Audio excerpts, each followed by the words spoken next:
Welcome to the Dork Forest. Jackie and her pals will never bore us. Shameless confessions about our obsession will make us laugh and smile. So let's explore the Dork Forest and dork out for a while. Hi, I'm Jackie Cation. You are about to listen to the Dork Forest. Let's give you the info about it. First of all, you know the websites. dorkforest.com, thedorkforest.com. If you like a determiner, jackiecation.com has everything. All of my podcasts, including videos of my stand-up schedule, merchandise you can purchase if you would like, and a lot more info than you possibly even need. Let's do the credits. Mike Rickberg sang and produced and composed that song at the beginning of the show. He sang with his wife, Sarah. It's very beautiful. At the end of the program, he sings his version of the Mexican hat dance. That's Mike Rickberg. Vilmos fixes JackieCation.com. He is the web designer over there. And Patrick Brady fixes the audio. And in this case, there's a video intro. Very exciting. Anyway, those are the websites. If you want to support the show, you're doing it already by listening to it or watching it. And another way is to tell your friends and family, go on iTunes, do a review. Another way is to just give me money. Yeah. You could go use the donate button. You can make it even monthly if you're okay with making things monthly. You do a PayPal monthly. There's a monthly choice on PayPal.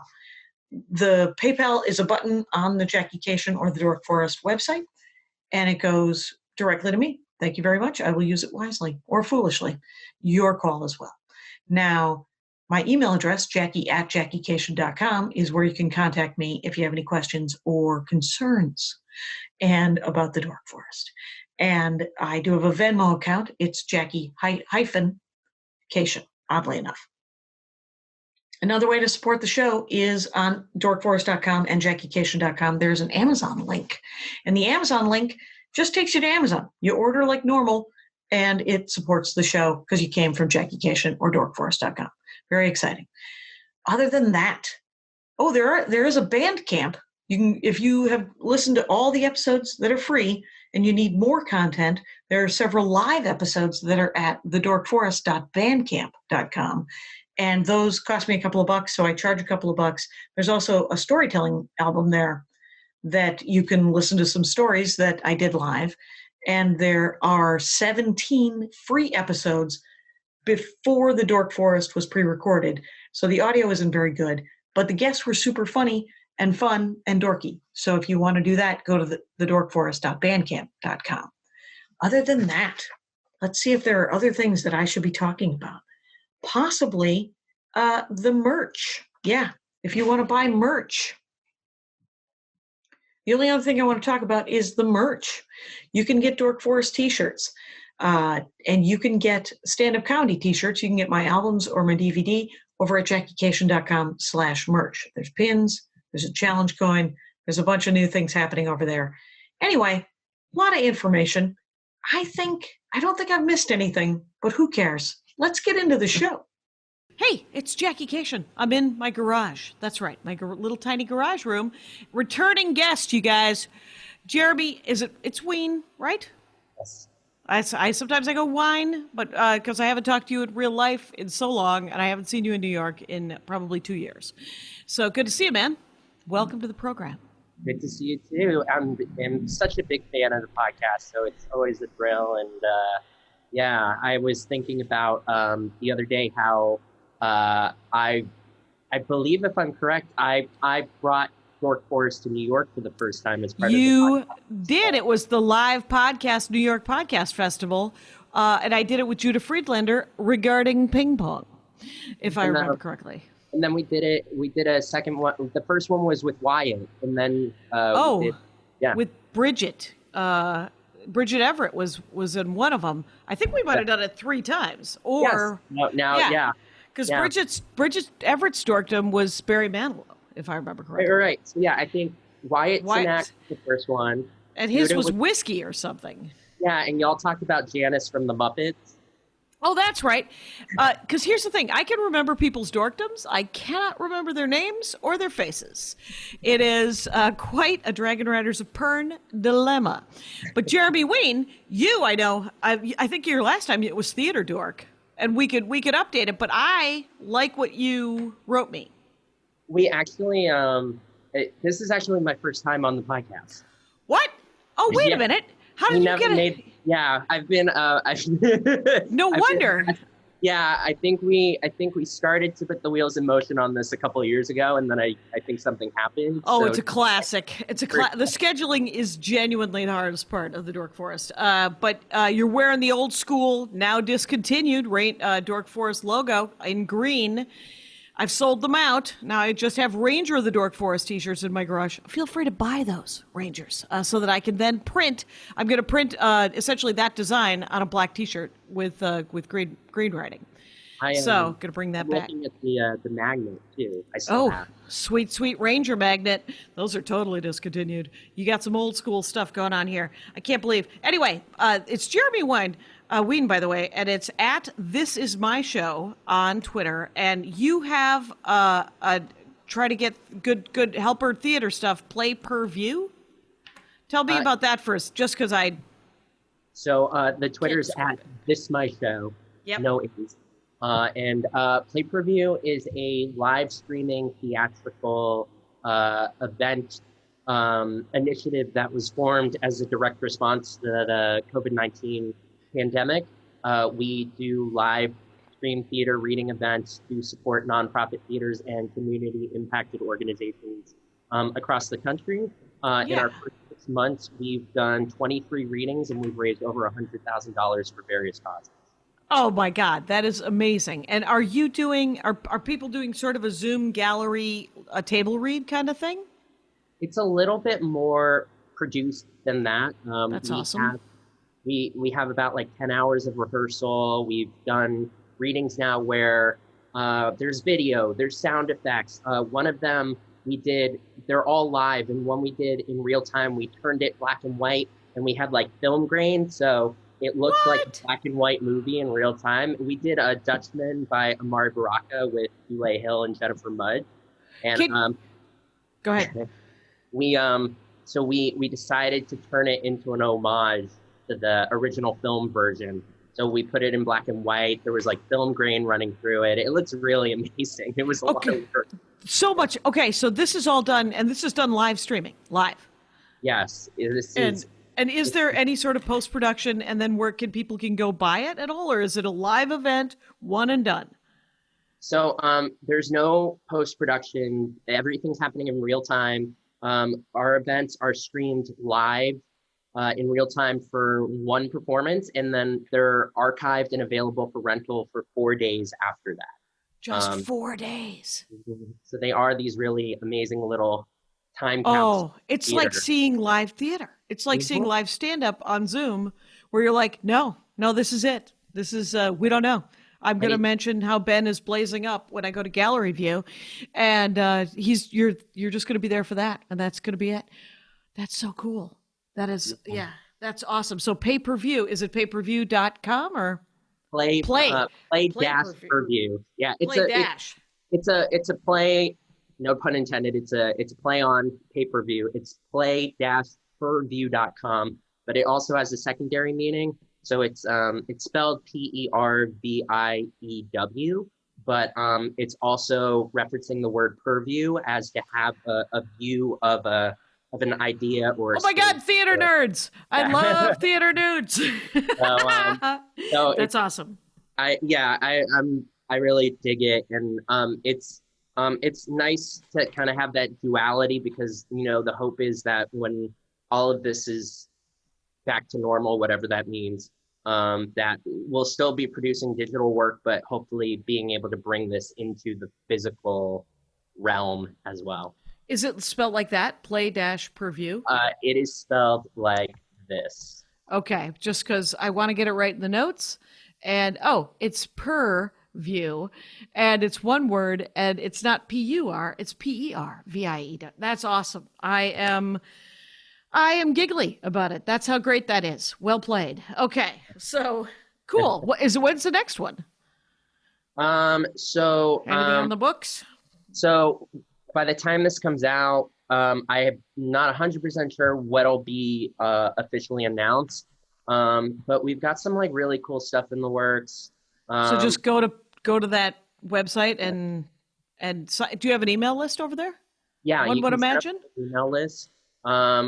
In 6 months, we've got 6,000 people on our email list, which is kind of amazing. That And rules. it's cool. It's really kind of become this like it's been a lot of like testing and all this other stuff, but now we're consistently on Saturdays. So for some people, we're just like the Saturday thing that they do now. They don't really care what the play is itself. It's just like, oh, I can see theater in my living room for $5 a shot. And it all benefits different charities. Is that true?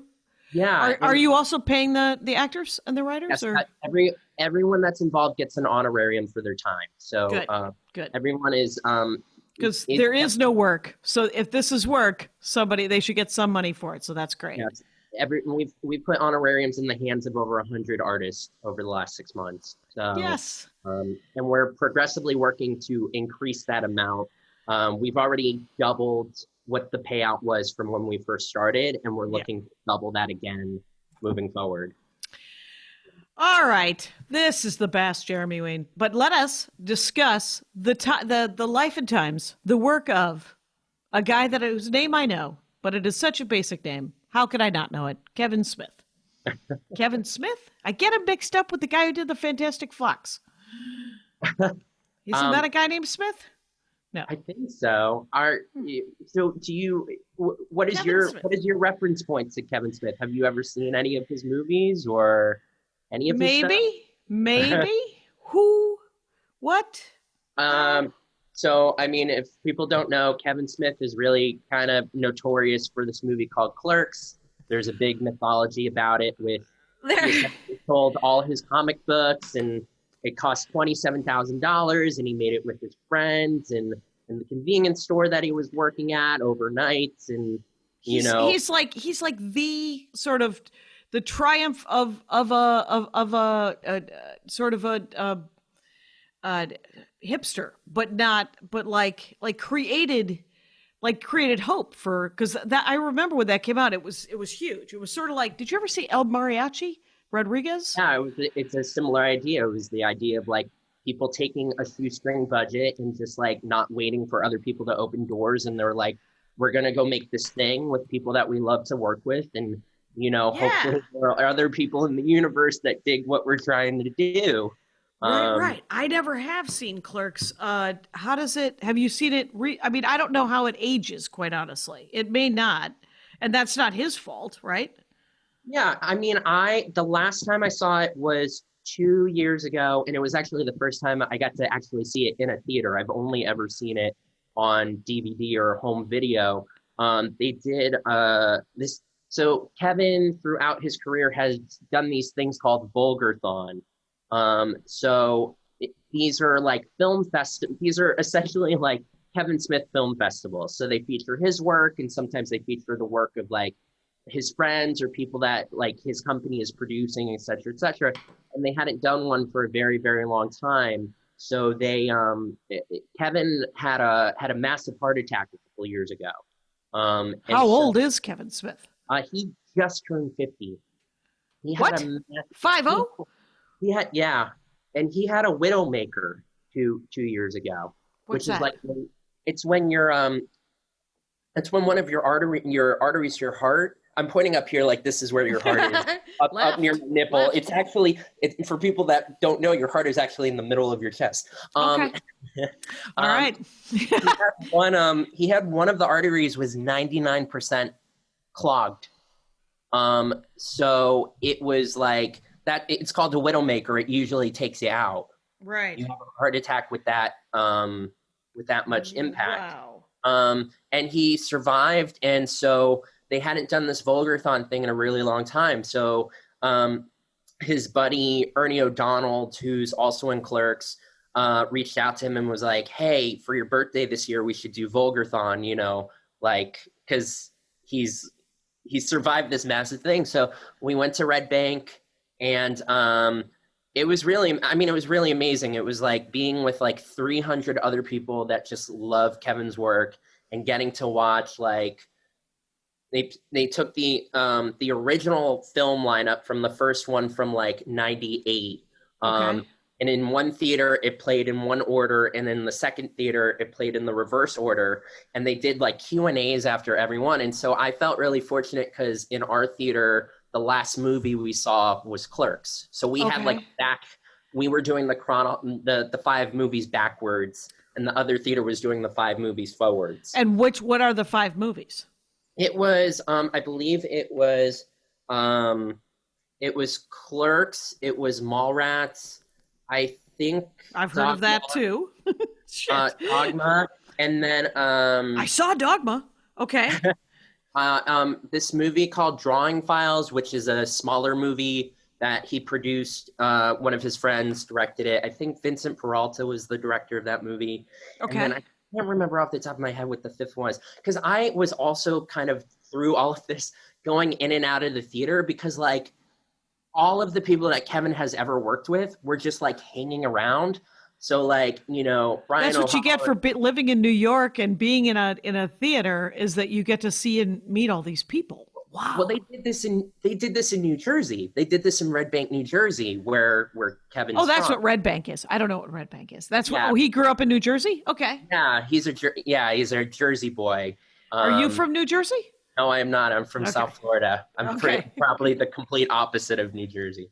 But that being said, you know, a lot of people that Kevin worked with on Clerks, they still live there. You know what I mean? Those were his friends and all the people that he like grew up with. So like, you know, the movies are playing and I'm kind of like popping in and out because it's like, oh, Brian O'Halloran, who played Dante, is hanging out, and Ernie Klein, who was this guy in Clerks, and this person from the, you know, they're all just kind of mulling around outside. And so it's just kind of like popping in and out to just like see what's going on. Ernie Klein, who is Ernie Klein? Who did Ready Player One? No. That's a different one. That's a different guy named Ernie Klein? Okay. Because he was on the Dork Forest, that guy. Oh, was he? Yeah. So, wow. So, Cop Out.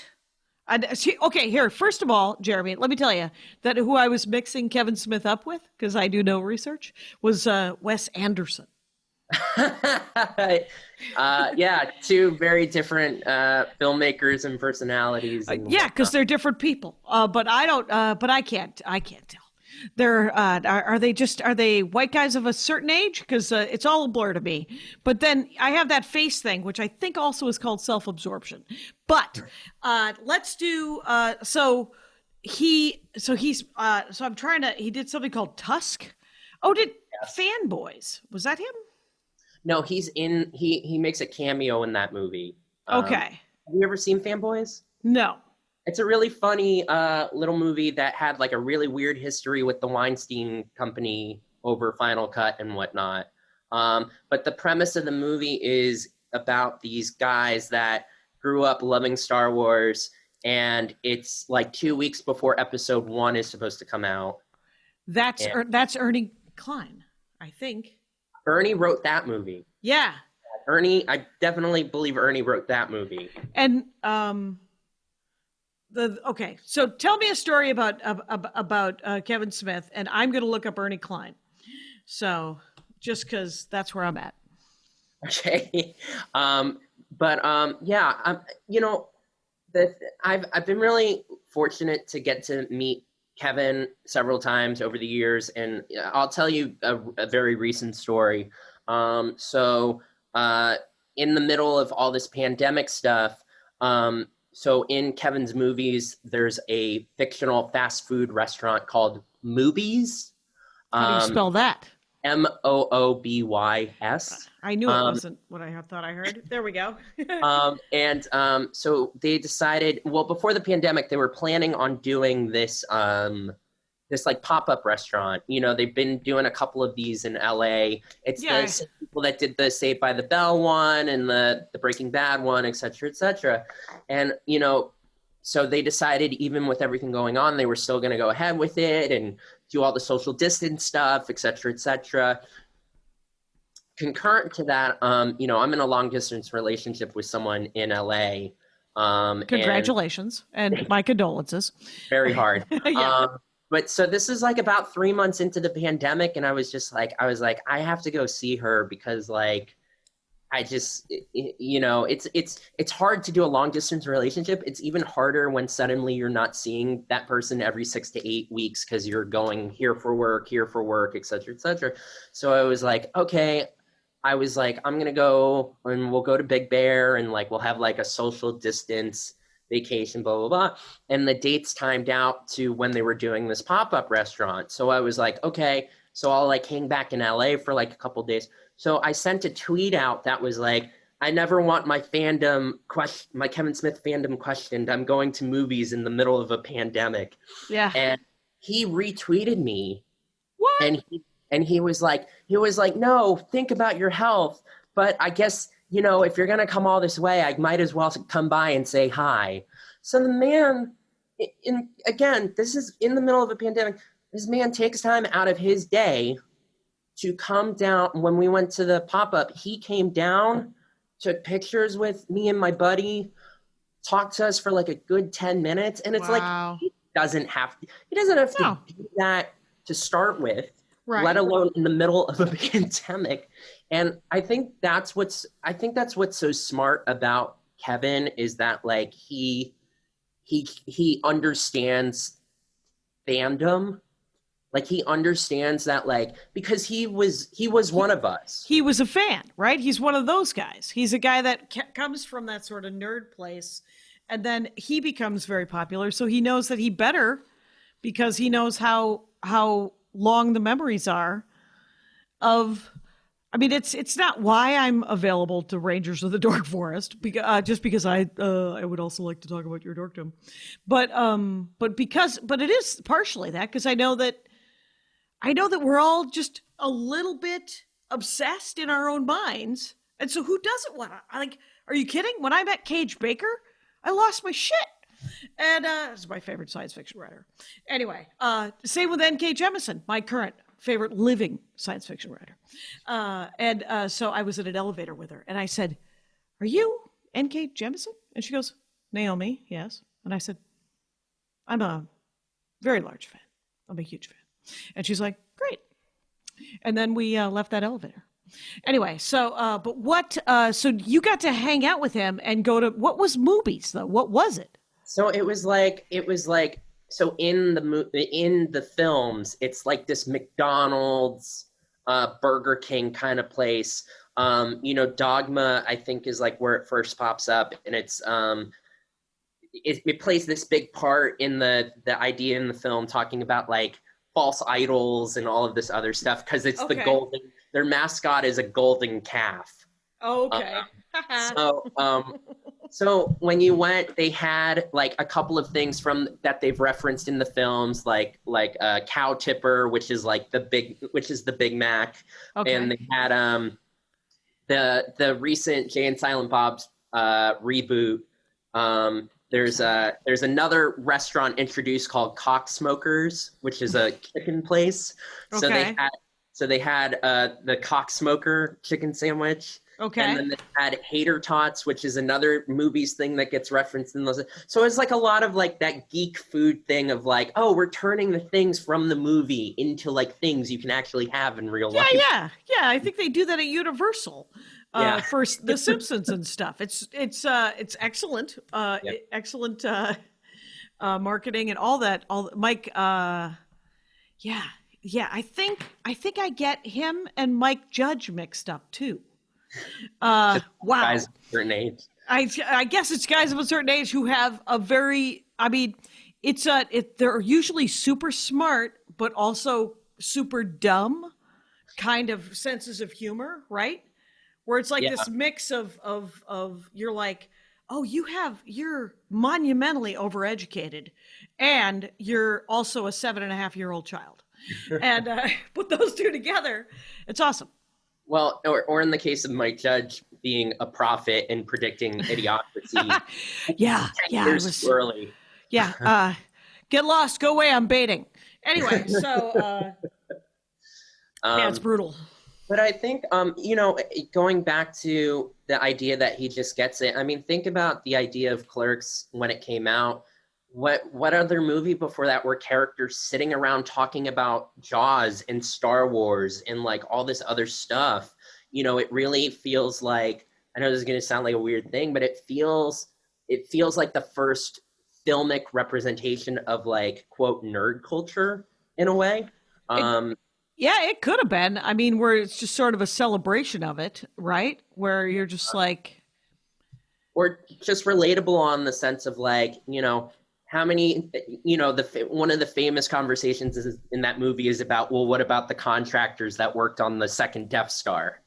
oh, Like, how often do you sit around, like, you go out to bars with people, or you have your D&D night, and those kind of conversations. That's the conversation that you have. You're just like, you think about it's like Star Trek Lower Decks, right? I mean, that show is made specifically for me and you and our kind, who are very nerd, like Star Trek centric, So that's awesome. Does he only do? I thought you said he did cartoons. Does he only do live action? No. He does live action, but they turned the this goes into my other nerddom, which is animation.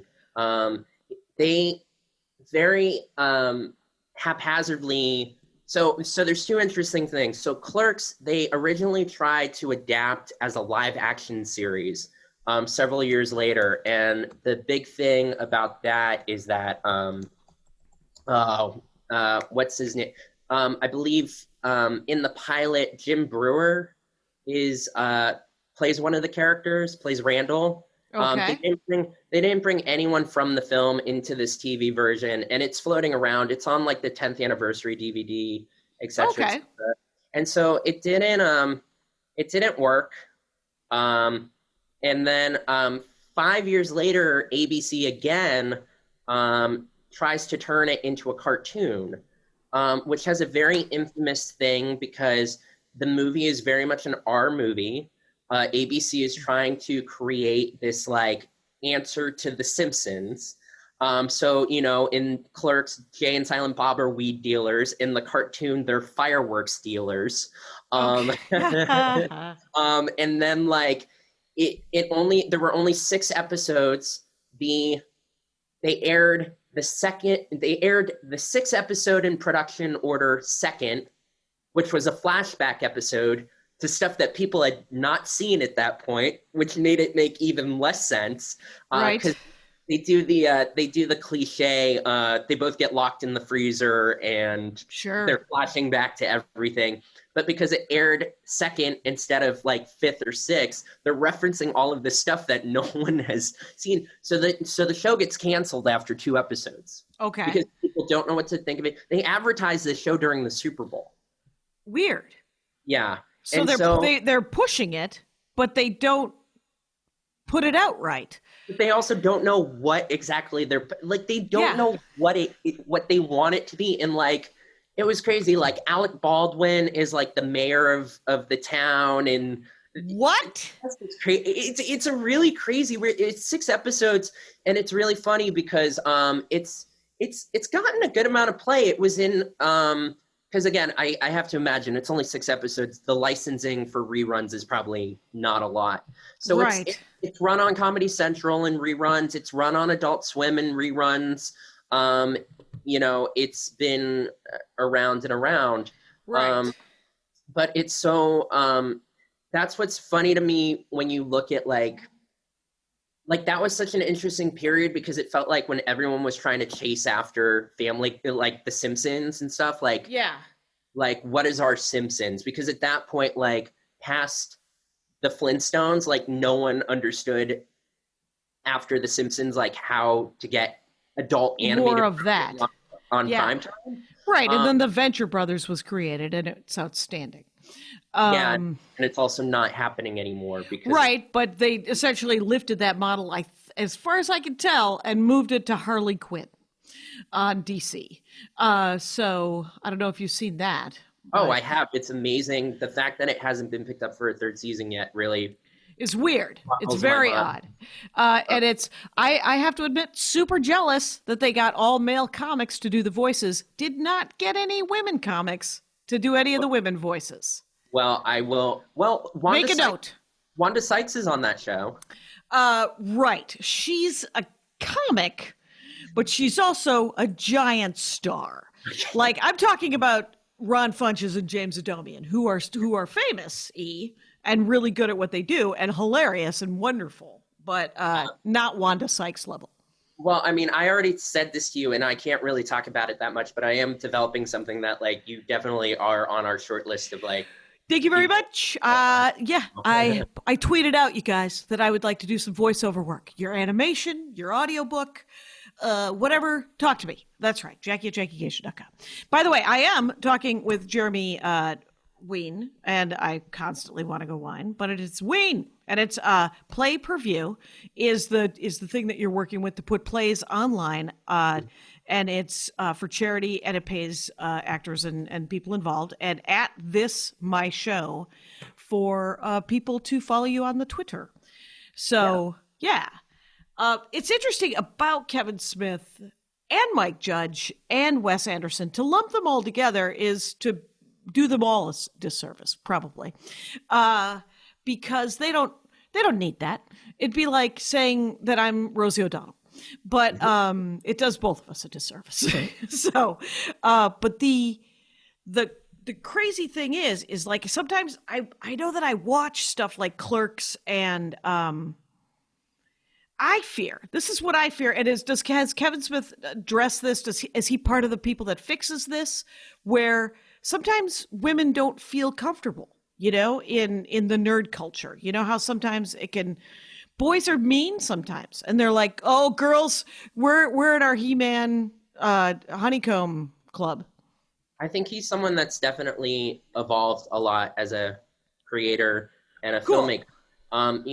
Going back to the Vulgarthon thing, it was rewatching some of his films that I hadn't watched in a while, and there are some stuff that you kind of go, oh, that's and to his credit, during the Q&A, that's awesome. He acknowledged all of it. Literally that's what you want, right?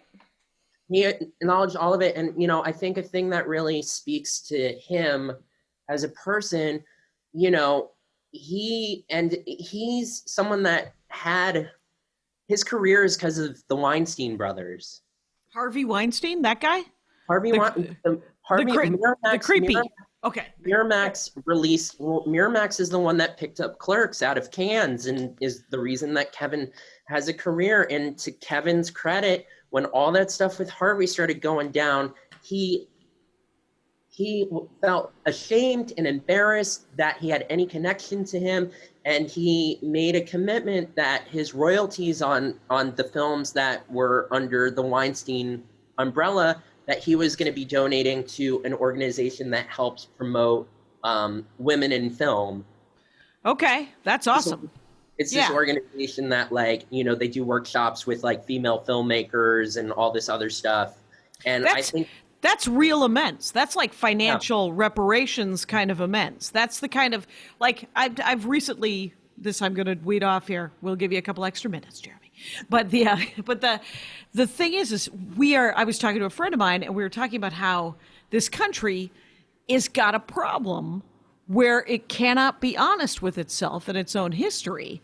And if we could somehow, literally... You want to take the 12 steps from OA, from AA, from NA, from DA, from all of these anonymous groups and go, the United States is unmanageable. The United States needs to do an inventory of things that we've done wrong, and we want to make a list and somehow try to fix that. We're doing it as individuals, right? And it sounds like Kevin Smith, that sort of acknowledgement, that sort of grown-up adult. I just did an episode a couple of episodes ago about Jay-Z, and the comic I was talking to was telling me how much of a relief it was that Jay-Z is essentially, the guy's 45, 50 years old, but he's growing up, He's going to live to be 100 years old, so he has 40 years to to figure out how not to cheat on his wife and not be a dick. And that's incredibly hopeful to me that Kevin Smith has that sort of sanity and that sort of sense of, seeing, because we were all assholes in the 90s, right? I mean, there were things that I said and done, thank you, baby Jesus, that they weren't. And 10 years from now, things that I say now are probably going to be like, hey, jackass, what'd you say that for? And you're like, well, it was funny at the time. So, yeah. That's cool. It's weird. It's weird to have to think about, to apply the rule of tattoos to like what your comedy and what you make jokes of. If for people listening that don't know, the idea is like, if you're going to get a tattoo, make sure you're as happy with it at 28 as you are when you're wrinkly at 66. Who did the joke? God, I'm spacing her name. It might be Sarah Petacasa. Anyway, she has a tramp stamp on her back, and she's comic. And she did this joke about how she got that tramp stamp, and before it was called a tramp stamp, and she did it because she loved Jesus. And so it's a butterfly right above her butt, and she said the only way to fix it is to make it ironic and to put quote marks around it. Which is that's awesome. It's such a great bit. I can't. Sarah Benacasa, am I right? I don't know, but I'm not sure. Fair enough. I welcome to the Dork Forest, where I tend to weed off. The internet will correct us if we're wrong. They will. Oh, by the way, Ernie Klein did write Fanboys and Ready Player One. Yes, and he has been on the Dork Forest. I mixed up Ernie Klein, and it's actually, the gentleman's name is Ernie O'Donnell. Oh, okay. Oh, that's who was in the movies. Okay. Yes. Yeah. I like Rule of Tattoos, though. Yeah. Do you have any tattoos? I don't, but I remember the one and only tattoo I ever actually really wanted, which this opens up like a whole other can of worms into my life. I remember my mom, she had like a rose tattoo on her ankle, and she would go in every couple of years to get it like touched up, because she also used tanning beds a lot, so it would screw up the tattoo, I guess, was I don't know, it was like 8. And I remember going in to this tattoo parlor with her and flipping through the book, the artist book or whatever, and there was this giant Bart Simpson on a skateboard. And I was like 8, and I was the only tattoo I've ever, and which would not have happened at that age because highly illegal. Even in Florida, even in southern Florida, you guys. My mom was a bad influence. She's the reason I got my ear pierced when I was like 16, which was like a whole other horrific thing of like, she took me to a mall yacht. Yeah. No, but the funny thing is I took it out after not even a day, and somehow the hole stayed open. I still have my piercing, but I never wear a piercing except for sometimes I'll work someplace long enough, and then one day I'll just randomly walk in with this and people just get massively confused. Or something I've done before, and this speaks to how much of a maniac I am. I'll take a paper clip ahead of time and unfold it, and I'll sanitize it and whatnot, and I'll unfold it. And I'll freak out my coworkers, and I'll just take the planted paper clip and undo it and just put it right through my ear, and they just go, "Oh my God, what are you doing?" Tetanus shot. And it's like, I was like, well, I have a hole in my ear. I might as well use it for comedy. Oh, that's so funny. That is so hilarious. People go, your ear pierced? It's like, no. Just don't pay attention. I, in the 90s, for a short-lived time, wanted to get Nightwolf from the Mortal Kombat Ultimate video game on my shin.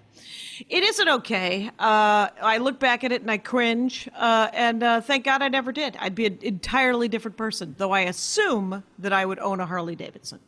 I mean, again, it ties back to my other thing of, like, I love animation, and for me, like, when I was like 8 years old, I loved The Simpsons. And the only reason, like, I still remember the first time I ever saw The Simpsons. My grandmother had a VHS copy of 2 episodes. Remember when like they used to release VHSs with like only 2 episodes? And it was a nickel. It was like $6. And you thought you were getting a deal, and you kind of weren't. Yeah. And I remember it's so funny. I haven't thought about this in so long, but I can see the box was like green for some reason. And I can't remember what the second episode was, but I remember distinctly one of the episodes was the one where Marge takes bowling lessons. And I think the bowling instructor is Albert Brooks. And it was like this is like a second, third season episode. And it's like this whole thing of like, oh, she's going to leave Homer for this magnificent bowling instructor. And there's this thing where they share mozzarella stick. And this was when I was like, I say like 6. Yeah. This again says a lot about my upbringing. I was watching, I was watching a lot of the stuff that like people my age in the 90s were watching in animation, like Johnny Bravo and Rugrats and Hey Arnold. But at the same time, I remember staying up, being like 7 or 8, and staying up till 11:30 at night to watch Space Ghost. Oh my God! Really understanding what Space Ghost like. It's so funny. I've been developing this thing and going back. I've been going back to a lot of stuff in developing this thing to like really sink into reference points. And it's so wild now at 29 to watch these episodes of Space Ghost Coast to Coast versus when I was like 8 and just was like, ooh, funny voices and colors. Nope. What about Beavis and Butthead? Oh yeah, I watched that. I watched Daria. I watched Free South. I watched Celebrity Deathmatch. I watched Clone High. You had no choice but to become a theater dork. That's it. You were like, and that's all old soul stuff, you know? I mean, that is like, even if you look at The Simpsons, you're like, it's so weird. I read a study once that said that it was the most popular show in the Latino community, The Simpsons. And they interviewed like thousands of people in the Latino community, or 12, who knows this article, right? And they said that they watched it because it was a complete unit. It was a heterosexual father, mother, kids in a house kind of thing, and they thought that made it more wholesome. But if you watch The Simpsons, Homer Simpson is a fucking monster. He is the worst dad in the world. And strangled his kid. They phase that out after a while, but if you go watch those early episodes, he like 2-hand strangles Bart. He is not only an idiot, he is also financially irresponsible, just like violent, stupid, mean, drunken, like all of the, like he's literally the worst fucking guy in the world. But you're like, but he's all right, which is, I am the last generation of women who will be saying that, by the way. He's a nice enough guy. Fun fact about The Simpsons, it is, to my knowledge, one of only 2 unscripted shows that premiered the year I was, well, technically it premiered in 89 with the Christmas episode, but it officially premiered the year I was born, which is 1990. The other show that premiered that year that is still on the air is Monday Night Raw.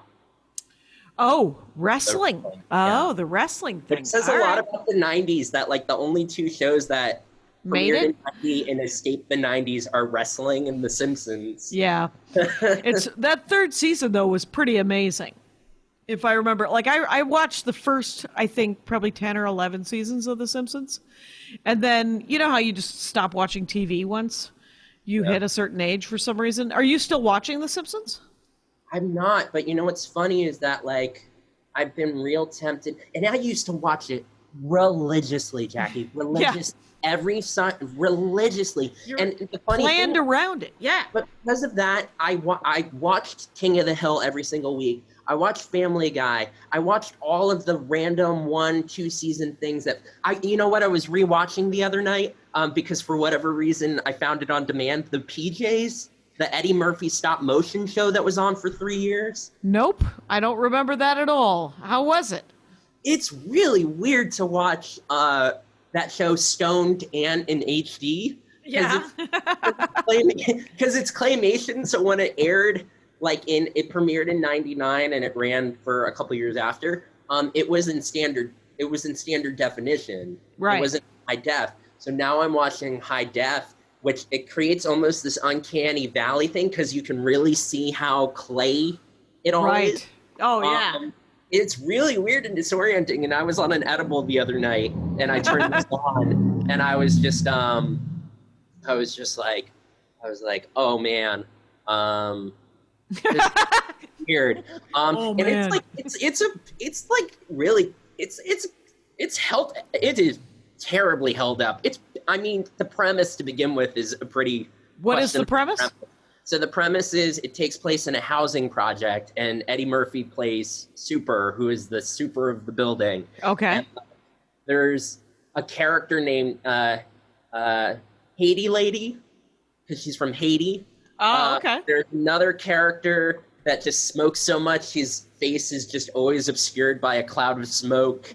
There's the lady at HUD is a regular character. Like, Okay. it was just like, I watched like 2 or 3 episodes the other night, and I was just like, oh man. And the writing doesn't hold up? Is it kind of like is it easy stuff? I don't know, but it's also like, I mean, it's clearly, the reason the show got on the air is because somehow Eddie Murphy, well, and also this was one of, Larry Wilmore was a co-creator of this show too. Oh, okay. This is one of his earlier credits. Okay. And then weirdly, Ron Howard and Brian Glazer, I can't ever remember. Oh, yeah. Company that had a deal at Fox, and I think still does. But that's all to say that, like, I've watched, like, it makes a lot of sense of who I am now on the basis of, like, what I was watching then. Yeah. Like, I loved Clone High. What's I love that? Clone High. What is that? It's on MTV, executive produced by Bill Lawrence. The first real credits that Phil Lord and Chris Miller had, they co-created this show, who have now done Into the Spider-Verse and 21 Jump Street and like everything you've ever loved in like the last 5 to 7 years. The Lego Movie, Last Man on Earth. Yeah. So the premise of the show is, and it's so great because the theme song spells it all out too. But essentially in the 80s, the government created this cloning program. So they cloned all these famous people, and now they all go to high school together. So it's like Cleopatra and Abe Lincoln's. It's like the clone of Cleopatra and the clone of Gandhi and the clone of Abe Lincoln and the clone of JFK all going to high school together. Okay. And the evil scientist is the principal, and he has a butler robot named Mr. Butlertron. It ran for like a season. It's been that thing that like people have like. It's the only thing I've ever wanted to see brought back or rebooted because it was so ahead of its time and so insane and goofy. That's cool. Marilyn Manson is like a guest voice at one point. It's so crazy and insane. And Zach Braff and Donald Faison and Will Forte and all these amazing people worked on it. And they just actually announced that they're rebooting that show. MTV or Comedy Central is like really doubling down on animation. Okay. They're bringing that back. It's not a reboot of Daria, but it's taking one of the characters from Daria and centering her in her own show. How Ender's shadow of them. Okay. Something like that. Yeah, it's Jodie, who was like the only black female character on that show. And so this iteration, Tracy Ellis Ross is going to be voicing the character. But, I don't know who that is. Who is that? Well, Diana Ross's daughter. Okay, thank you. Also on Blackish, if you've ever watched. On Blackish, okay. But essentially, it's funny to watch. You've seen a lot of like live action stuff being cycled, and now it's interesting to see the animate. Like they're bringing Beavis and Butthead back again. I've heard they're talking about bringing Ugly Americans back on Quibi, which is a great cult show that was on Comedy Central for like 3 years with Matt Oberg and can't remember her name. It'll come to me like at the Natasha Leggero. It's an early Natasha Leggero credit. Pete Holmes did voices, and it's this really great show done in like the EC Comics kind of style. It takes place in a New York where zombies and werewolves and ghosts and stuff are all real, with like actual people walking around, and it's centered on the main character leads this support group for creatures. So there's like a fish man, but the upper part is the fish and the lower part is the man. So that's like really great, and I've been rewatching that as a reference to the thing I've been working on. But yeah, it's that's really a deep dive, man. That is some dive into some anime long boxes. It is. I wasn't kidding when I said that is like my second dorkdom. And I mean, you won't see, this is an audio podcast unless you're watching a video, but Jackie will confirm. I have a giant Adult Swim flag hanging over my bed right now. Right, which is, and people can watch it on YouTube. I've been posting them since quarantine on the YouTube. So the only thing I know from Adult Swim was the Venture Brothers. That's the only thing I watched. Wow. I have, so like my love of Adult Swim, like as I was saying, it predates Adult Swim existing. You know, I remember watching Space Ghost Coast to Coast in real time when I was little, and I still remember at the very end, this isn't in some of the reruns or the streaming you can find, they put up at the end of every episode, you could fax fan letters to Ghost Planet Industries, which was the production company before it became William Street. So I remember distinctly at the end, you would hear like the dial-up, and it would say fax us Ghost Planet. Like you could and to me it's like what an early example of like fan engagement before social media or any of that kind of stuff. It was like literally like, here's how you can fax stuff to the production office, because why not? What was Ghost Coast to Coast about? Space Ghost? Space Ghost. Yeah. Was the idea. So they essentially Ted Turner had just acquired Hanna-Barbera. And essentially the story is they were like trying to figure out like what to do with this stuff. And someone took the idea of like, oh, what if we repurpose Space Ghost from like the you know, him being the superhero? What if he's a talk show host and, you know, the one villain is his band leader and the other villain is the video operator, and it starts at a certain point Harvey Birdman gets pulled into it, and all of these other kind of like Hanna-Barbera superhero kind of so characters. it's just clip art essentially from a decade of cartoons, repurposed and then turned into a talk show. So, to a degree, they would essentially, so the brilliant thing is all of the guests were live, so they would be on this little screen that would come down. And so the idea would be they did these interviews in real life. So they had someone dress up as in a Space Ghost costume and interview. And it's crazy if you go back and look at the guests. They had like REM and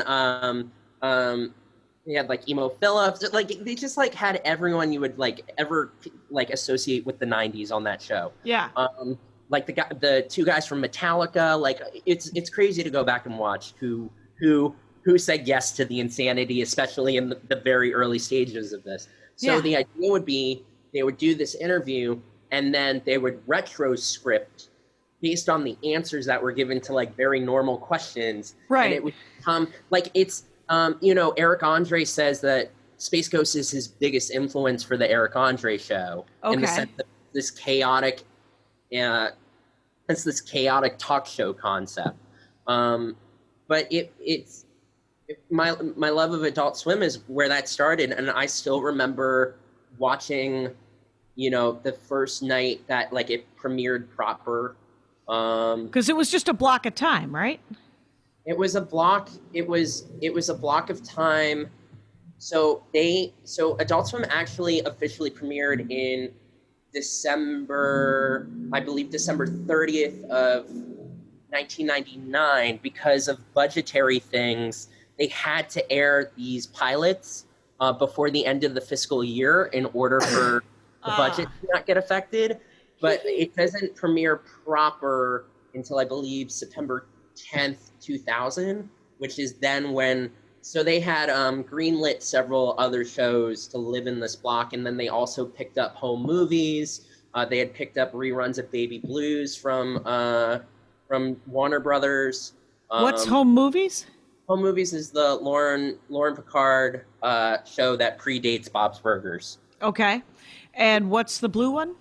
Baby Blues was a very short-lived cartoon adaptation of the comic strip of the same name. Okay. You should know that I stopped watching television from like 1995 to 2010. This is great. This is what this is all about, right? It's not about stuff, but it was with Drew Carey, and I believe Diedrich Bader was also a voice. This came out of the Drew Carey show being on the WB, ABC, Synergy. But so that was, and it's crazy to think about. Like when Adult Swim premiered, I was like 9 years old, and like I'm 29 now, and it's really insane to look at. Like I don't think people, like, you can trace back the beginning of Adult Swim to stuff like Liquid Television and all of that kind of like MTV early 90s animation stuff, and you're seeing it like impacting stuff now. I think people now are really starting to understand the whole punk, DIY, CBG, the idea of Adult Swim into other animation. Like thinking about like, have you had a chance to watch John Hodgman's new cartoon that he did with David Reese? It's called Dicktown. It was airing on FXX. It's on Hulu. But it's essentially, it's John and David as like Hardy Boy characters, and they live in this nondescript town called Richardville, but everyone calls it Dicktown. Sure. And you watch it and you can clearly see the influence of Archer. Yeah. And Archer doesn't happen unless C-Lab 2021 happens through Adult Swim. When Aisha Tyler was on The Dork Forest, I think in 2007 or 8, maybe 9, I asked her what she was doing. And she was like, Archer? And I was like, what is that? Anyway, I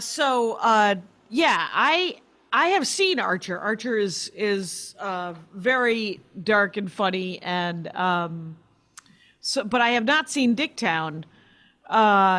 There's this irreverence in animation that started from that time, that Adult Swim, where it's just like, we can make dick jokes, and we can...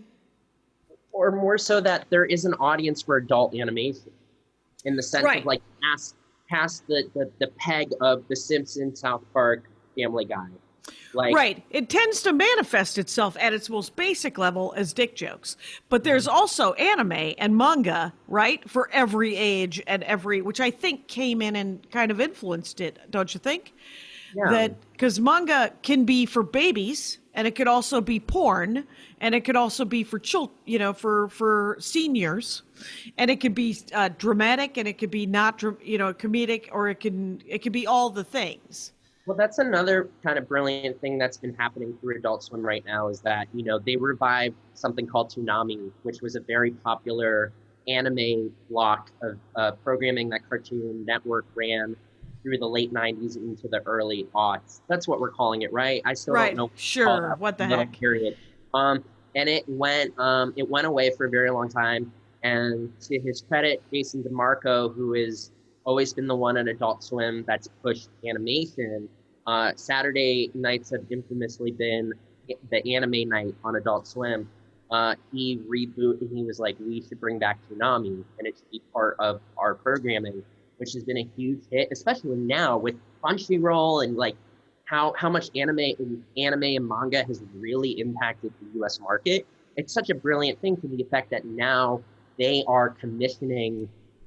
I think they're one of the only American broadcast networks that is commissioning anime in the way that they are. Like, they're working on a Blade Runner anime sequel series, which is like a huge deal. They were the only. I wonder if they're using the comic book, because I'm reading the comic book, which is a follow-up to Blade Runner, and of course there was a sequel Blade Runner movie, right? And it's called Blade Runner Black Lotus. Okay. I think it does pull some inspiration from the book. Yeah. But more so, like, it's just interesting to watch all of that influence into other things. Like, you know, it's not animation, but like, tell me that every third commercial you see these days isn't inspired by Tim and Eric and their video work in like 2005, 2006. Right, which I wasn't watching Tim and Eric, and I know Maria Bamford has been on Tim and Eric, and I'm supposed to care because she's my friend.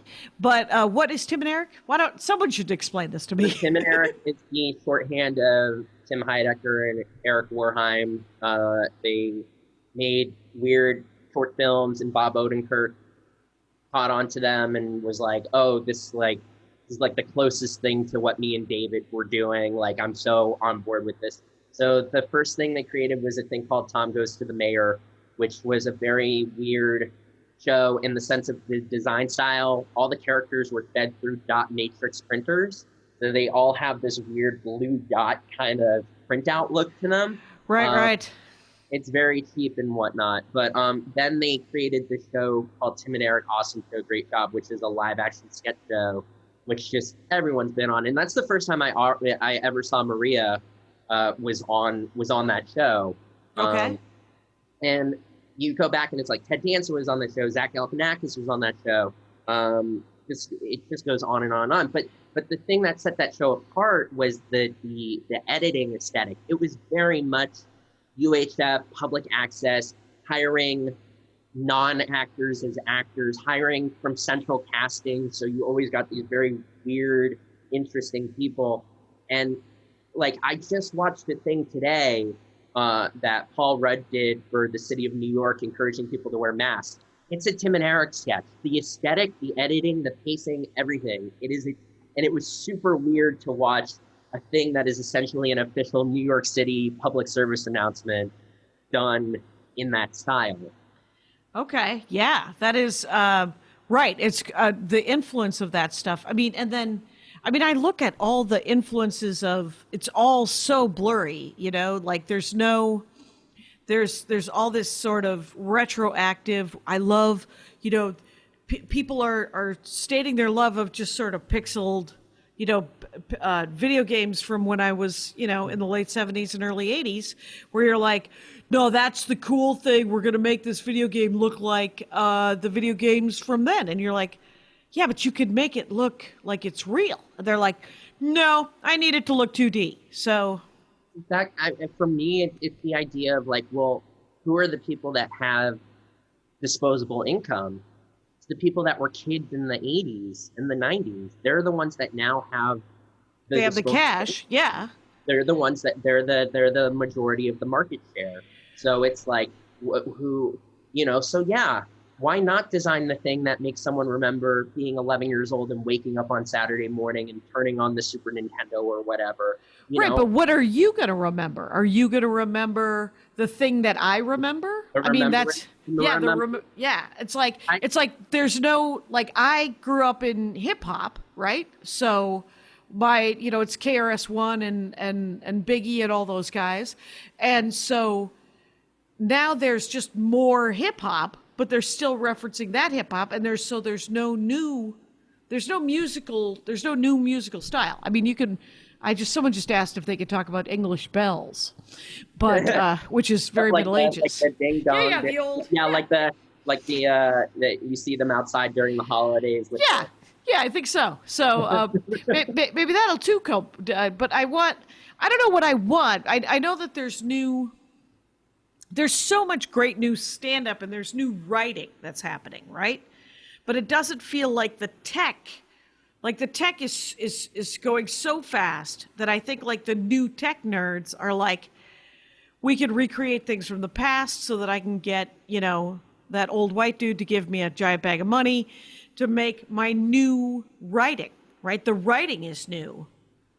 Right. And I mean, I'll bring up something like when this goes out in a couple of weeks, it won't be new news, but this broke. So they just announced that they are doing a animated reboot of Good Times, developed by Carl Jones, who helped bring the Boondocks to TV and other amazing stuff. They just announced that like an hour ago that they're doing an animated reboot of Good Times with Carl Seth MacFarlane and Norman Lear is going to be involved in a producing capacity, which God bless him because the man's almost 100 years old now. Right. It's like Carl Reiner. But the what about? The weirdest thing that I just saw was that there was some new drama that was coming out, and it was about two things. One, there was a new animated TV show that they just canceled that was a ripoff of Hair Love, which won the short that won the Oscar. The Nick Jr. thing that they claim they had in development before, but they can't produce anything predating when Matthew Cherry's Kickstarter ended. And literally the entire cast and creative crew there are no people of color. They were like for some black creative, as a white woman in like a white producing team and a white male team and a white woman team, and you're just like, yeah, just because the PAs are black people, that doesn't count. I'm so sorry. Yeah, you need some creative, and then there was a black led ensemble cast and no women and no black people in the writers' room. Right. And so you're like, that was the Netflix series that they just my you're buddy, following the news. Good work. My buddy, I want to produce and I want to be in this realm of stuff. So, you got to keep tabs. But the thing is, my friend, Ming Pfeiffer, who's a brilliant playwright, wrote this amazing play called Usual Girls, which people should read. It's available. Usual Girls. He was one of the writers on that show, and when they posted the trailer the other day, she was like, this is a mess, and this is not representative of what was actually going on behind the scenes, and it's very disingenuous that Netflix is, positioning the show as like black voice, black centered, blah, blah, blah, when behind the scenes, all this stuff was going on. Right. It's just, the thing is it's an awareness of going forth in the industry and in every industry. How about that? Plumbing. But just try to be more inclusive but especially with storytelling. If you want to tell a story, my husband's a game designer, and he was just talking to a guy about how when if he has to write a woman character in level design and there's a storyline to it, how does he write a woman character? Everybody gets to write about other people and try to get that perspective, but you have to make sure that you have some sort of input and that you have some sort of empathy, right? And it's another job, right? We all have 3,700 jobs now. And if you want to, you're like, no, we should tell these stories about these people. You have to also employ those people. And to me, it's like, to bring this full circle back around. Right, because we are at an hour, my friend. I think, the thing that's always inspired me a lot about Kevin Smith is, like, he did this, he knew he had a story. He felt that the story would relate to other people, but at its basic level, it's like, even if no one digs it, I did this thing with my friends and, I'm proud of it and et cetera, et cetera. And that's always instilled this this thing to me of like, the way I say it is, I don't wait for someone to open a door for me. I pick up a chainsaw and rip one into the wall. Right, right. You just make the thing, do the thing. The thing, don't let people go, that's a stupid idea, or no one's going to watch that, or no one's going to listen to your music, it's like, make it and put it into the universe. If anything, there's a double-edged sword to the internet of like, it brings a lot of bad people together, but it also, we did not create the internet so that Nazis could meet each other. I swear to God. But that's what's happening. That's what's happening. But what I'm saying is, the flip of it is that, it's so easy. As much as I start to feel like old man on my lawn, like, look how creative people are being on TikTok. Like, it's like the internet has made it so easy. The technology's there. Use it. It's made it so easy to get your stuff in front of people and connect to other people. Because, like, who cares if some studio executive isn't into it? If you've got 20,000 people on your Patreon, and like they're into your stuff, and like you're sustaining yourself, like do it, all you need, this is a band model from the 70s. If you can get 1,000 people to give you $100 a year, that's $100,000. You get 4 people in your band, that's $25,000 a year for 4 people. And that's legal expenses and travel and it's unless you're and what that is that's merch sales. That's why bands sold merch. And so if you can get 1,000 people to give you $100 a year on the internet, that's $100,000, Well, that goes back to the Fugazi. The whole thing with that band was that they were infamous that their shows were $5 for years and years and years and years and years and years, because they were like, that's how they built their base. That's how they heard that whoever could come see them. They didn't believe in merch. Some of the shows there weren't even physical tickets for. And the favorite thing, I was just reading a bunch of history about the band. One of my favorite things about that is, they did these $5 shows, and they would keep a stack of $5 bills in their tour van, so that when they had to pick people out for moshing and being violent, they would just hand them a $5 bill and throw them out of the building. Oh, perfect. That is awesome. And then, so this is great. This is a great message to go out on, which is that you got to make and do your thing. The other thing that people beat themselves up about, they're like, well, I don't want to start a podcast. There's hundreds of thousands of podcasts. I'm like, yeah, you're not going to make a shitty podcast. Don't worry about it. Make the thing that you love, and it'll be as good or as bad as it's going to be. But if you like it, it genuinely doesn't matter. Just make the thing you want to make and see if anyone gives a shit. That's why I moved to Los Angeles, to see if anyone cared. And so far, everyone's been very polite. Okay. I mean, everything going on, what do you have to lose by throwing your hat in the creative ring? You've never had anything to lose. You're just going to sit around anyway, so you might as well do the thing you like and put it out there. Jeremy, Wein, you are great. This has been fascinating and encouraging and wonderful. And everyone, This My Show, ThisMyShow, This My Show, at This My Show is his Twitter, playperview.com, right? Play-perview.com, yes. There we go. And I'll put them both in the notes. And we have been talking about animation and Kevin Smith and all the good things. And thank you so much for being on the show finally, man. It was a dream come true. It was a pleasure. Awesome. And Rangers, you know the rules out there. Take care of each other. My hat, my hat, my hat. They're dancing around my hat. My hat, my hat, my hat. Well, what do you think of that? If it looks like a Mexican hat dance and it sounds like a Mexican hat dance, it's most likely a Mexican hat dance. So take off your hat and let's dance. Yay! Oh my God. Why don't we just call that as the end of the show?